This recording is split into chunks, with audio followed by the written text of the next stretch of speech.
నమస్తే అండి. I'm doctor Srinivas, endovascular surgeon. నేను విజయనగర్ కాలనీ హైదరాబాద్లో ప్రాక్టీస్ చేస్తున్నాను.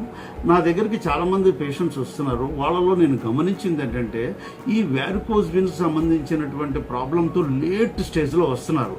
అది ఎందుకు అలా వస్తున్నారని నేను గమనించిన తర్వాత నాకు తెలిసిన విషయం ఏంటంటే అవగాహన లేమి, అంటే వాళ్ళకి అవేర్నెస్ లేదు.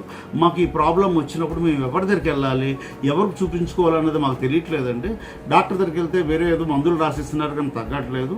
ఇప్పుడు ఎవరో పలానోళ్ళు చెప్పబట్టి మీ దగ్గరికి వచ్చాం అనేటువంటి పేషెంట్స్ 190 మంది ఇలాగే చెప్తున్నారు. దాన్ని బట్టి నాకు అర్థమైంది ఏంటంటే ఈ వ్యారికోజ్ వెయిన్స్ అనే ప్రాబ్లము జనాలకు ఎక్కువగా తెలియదు, వాళ్ళలో అవగాహన లేదు. దానివల్లనే లేట్ స్టేజ్లో అంటే కాంప్లికేషన్స్తో దగ్గరకు వస్తున్నారు. అది చూసిన తర్వాత చాలా బాధ కలుగుతుంది. సో ఇట్లాంటి కాంప్లికేషన్స్తో వచ్చే కంటే కూడా మనం ముందే కనుక వాళ్ళ అవేర్నెస్ తీసుకురాగలిగితే, కాంప్లికేషన్స్ లేకుండా ఎర్లీ స్టేజ్లో కనుక వాళ్ళు రాగలిగితే అప్పుడు చాలా బాగుంటుంది. కాబట్టి సో నేను ప్రజల్లో అవగాహన కల్పించడానికి ఒక వీడియో చేస్తే బాగుంటుంది అని నాకు అనిపించింది. సో దాని గురించి నేను ఈ వీడియో చేయడం జరుగుతుంది. ఈ వీడియోలో నేను వ్యారికోజ్ వెయిన్స్ గురించి చక్కగా వివరిస్తాను.